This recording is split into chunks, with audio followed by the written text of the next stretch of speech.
Perkenalkan, nama saya Seno. Saya adalah putra tertua dari Bapak Insinyur Sucipto almarhum. Beliau semasa hidupnya dikenal sebagai politisi dari PDI Perjuangan. Pada tahun 1999 beliau menjabat sebagai Wakil Ketua MPR. Kemudian pada tahun 2000 sampai dengan 2005 beliau menjabat sebagai Sekjen dari PDI Perjuangan. Beliau juga selain sebagai politisi, beliau dikenal sebagai ilmuwan atau inventor bersama dengan kawannya Bapak Insinyur Riamtori, yang saya lebih mengenalnya dengan sebutan Om Riamtori. Mereka berdua melakukan penemuan, yaitu konstruksi sarang laba-laba yang ditemukan pada tahun 1976 dan didaftarkan di kantor paten pada tahun 1979. Sayangnya pada saat itu Undang-Undang Paten masih belum disahkan.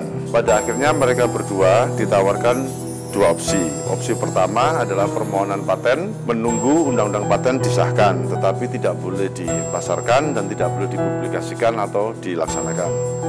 Opsi kedua, bisa dipasarkan dan dilaksanakan, tetapi mereka berdua kehilangan hak untuk memperoleh hak paten. Karena unsur novelty-nya itu atau kebaruannya sudah hilang. Bapak dan Om Riamtori waktu itu memilih opsi kedua, dan KSLL laris manis karena mampu menghemat cukup banyak. Konon kabarnya hingga 30% dari biaya konstruksi. Tahun 2003, Bapak dan Om Riamtori sepakat merubah cara pemasaran konstruksi sarang laba-laba atau KSLL. Tujuannya adalah untuk mengamankan royalti mereka yang sering tidak terbayar ketika dipasarkan dengan bendera konsultan. Mereka sepakat untuk memotivasi mantan karyawan mereka, Saudara Kris Suyanto, agar membuat perusahaan kontraktor yang mereka maksudkan. Lahirlah PT Katama Surya Bumi. Tahun itu Bapak dan Om Riamtori akhirnya menemukan unsur novelty yang bisa dimasukkan ke dalam konstruksi sarang laba-laba yang kemudian lebih dikenal dengan nama Perbaikan Konstruksi Sarang Laba-laba atau disingkat dengan nama PKSLL. Nah, pada tahun 2004, lebih tepatnya 26 Desember, terjadi gempa yang meluluhlantakkan Provinsi Aceh dan juga daerah Padang, Bengkulu, Gorontalo, bahkan Sulawesi Utara hingga ke Papua. Ada 32 gedung di Provinsi Aceh dan totalnya ada 170 gedung yang tersebar di berbagai wilayah yang saya sebutkan tadi. Itu selamat dari gempa yang berkekuatan lebih dari 7 skala Richter. 100% semuanya selamat. Dan ini adalah sebuah prestasi gemilang dari Bapak dan Om Riamtori atas penemuan konstruksi sarang laba-laba mereka. Tetapi sayangnya, kemudian prestasi ini tercederai oleh Saudara Kris, atau saya biasa menyebutnya dengan Mas Kris, ya kan, yang diberi kepercayaan untuk mengurus mengenai persoalan hak paten. Nah, di situ dia diberi sebuah kewenangan surat tugas yang kemudian oleh dia dimanipulasi dan dinyatakan sebagai surat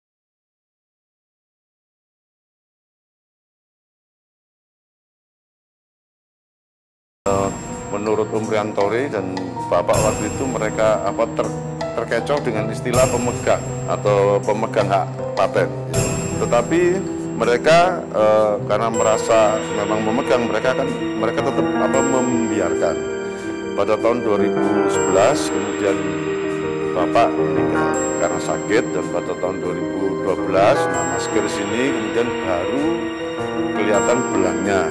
Dia sudah tidak lagi memberikan hak kepada penemunya dalam hal ini Pak Riamtori atau Om Riamtori. Dan kemudian pada tahun 2013 terungkap bahwa ada pembayaran royalti kepada para inventor ini untuk proyek-proyek periode 2003-2012 itu tidak sepenuhnya dibayarkan. Ya kira-kira kurang lebih ada cuma 39% dari yang seharusnya. Dari Om Riamtori, saya kemudian mendapatkan informasi bahwa Om Riamtori menyatakan sikap tegas, yaitu menghentikan dukungan ke PT Katama yang dipegang oleh Mas Kris. Jujur, saya sangat mendukung keputusan tersebut. Tahun 2014, Om Riamtori kemudian menemukan novelty untuk menyempurnakan KSLL atau konstruksi sarang laba-laba. Sebelum diajukan permohonannya ke hak paten, Om Riantori sudah menghubungi saya dan beliau sudah menyatakan dengan jelas semangatnya Om Riantori intinya adalah tidak mau meninggalkan almarhum Pak Cip atau Bapak. Jadi temuan terakhir Om Riantori yaitu konstruksi jaringan rusuk beton yang dilengkapi dengan pasar vertikal dan metode kerjanya disingkat JRBPV adalah penyempurnaan dari KSLL atau konstruksi sarang laba-laba karena beliau tidak mau meninggalkan Pak Cip atau meninggalkan bapak saya. Semangatnya Om Riantori itu juga saya sangat menghargai beliau dari sikapnya itu. Pada tahun 2016 bulan Desember, JRBPV sudah mendapatkan hak paten secara penuh dan mulai tahun 2017 mulai dipasarkan, dan selama menunggu terbitnya hak paten, Om Riantori bilang kepada saya untuk menahan diri tidak menerima order, istilahnya kita puasa dulu. Selama periode menunggu sebelum periode 2016 itu banyak proyek yang sudah ditolak oleh Om Riantori sebetulnya ingin dikerjakan dengan menggunakan PKSLL, tetapi ada persoalan dengan PT Katama yang tadi tidak membayar royalti ke penemunya. Jadi kemudian Om Riantori memilih untuk menunggu sampai kemudian paten JRBPV dikeluarkan. Tetapi setelah hak paten JRBPV dikeluarkan, Katama mulai mengganggu, bahkan kemudian melakukan gugatan dan menuduh bahwa Om Riantori itu melakukan plagiat atau jiplak yang dasarnya adalah dari temuannya sendiri, dan ini sangat lucu sekali. Setelah 3 tahun, Om Riantori bahkan ditetapkan sebagai terdakwa di PN Sidoarjo. Lah, ini juga ada sebuah persoalan hukum yang sedikit lucu kalau menurut saya, karena kenapa kok di PN Sidoarjo lah, Om Lun itu domisilinya di Surabaya, PT Katama ada di Jakarta, kok persidangannya di PN Sidoarjo. Ini juga patut diduga ada sebuah permainan yang dilakukan oleh PT Katama atau Mas Kris. Pada tahun 2019 sertifikat hak paten PKSLL telah dibekukan oleh Dirjen Kekayaan Intelektual karena lembar pengalihan hak versi Mas Kris terbukti palsu dan tidak jelas. Tanda tangan kedua inventor bahkan dipalsukan, jadi tanda tangan almarhum bapak saya dan juga Om Riantori dipalsukan. Juga tidak ada nama objeknya. Seharusnya dengan fakta hukum bahwa sertifikat hak paten atas nama PKSLL sudah dibekukan dan seharusnya bertanggung jawab seandainya dianggap penjiplaan, ya Kemenkumham yang harusnya bertanggung jawab, bukan inventornya, karena kan yang mengeluarkan surat paten itu sebetulnya dari Kemenkumham. Saya ingin memberikan penegasan bahwa sebetulnya apa yang dilakukan oleh saudara Kris atau Mas Kris itu sudah kelewatan.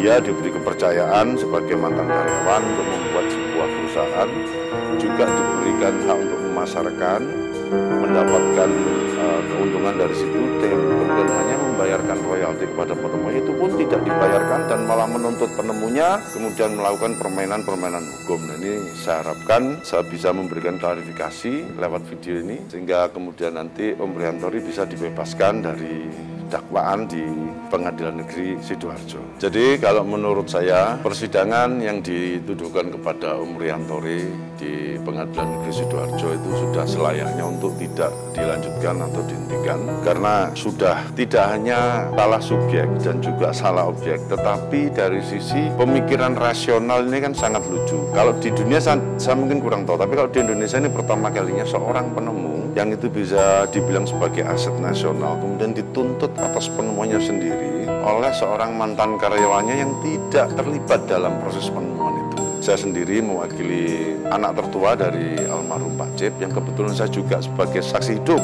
dalam proses penemuannya itu. Mulai Bapak diskusi dengan Om Riantori, mungkin saya SD saya sudah tahu, tapi saya mulai paham mengenai prosesnya dari mulai diskusi dan macam-macam itu.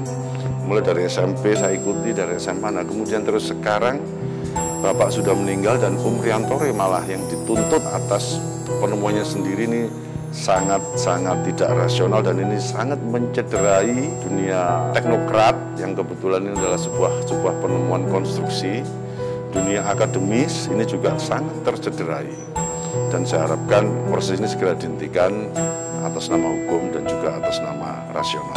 Saya berharap kepada semua lapisan masyarakat yang menyaksikan video ini, untuk saya mengajak kepada seluruh masyarakat semua untuk ayo kita mulai dukung inventor di Indonesia untuk mengembangkan karya-karyanya, dan kemudian marilah kita juga memohon kepada jajaran pengadilan negeri, terutama khususnya pengadilan negeri Sidoarjo, untuk segera menghentikan sidang yang sangat tidak rasional dan mencederai, tidak hanya mencederai hukum, tapi juga mencederai rasionalitas akademisi. Dan kepada Mas Kris, saya berharap dengan Mas Kris bisa mengendalikan keserakahannya, sehingga tidak kemudian menjadi tamak, mengejar keuntungan semata dan melupakan fakta bahwa yang beliau tuntut atau yang Mas Kris tuntut ini adalah penemunya sendiri. Dan Mas Kris juga berperilaku seolah-olah bahwa dia adalah seorang penemu, padahal bukan. Dan ini saya harapkan untuk segera bisa dihentikan.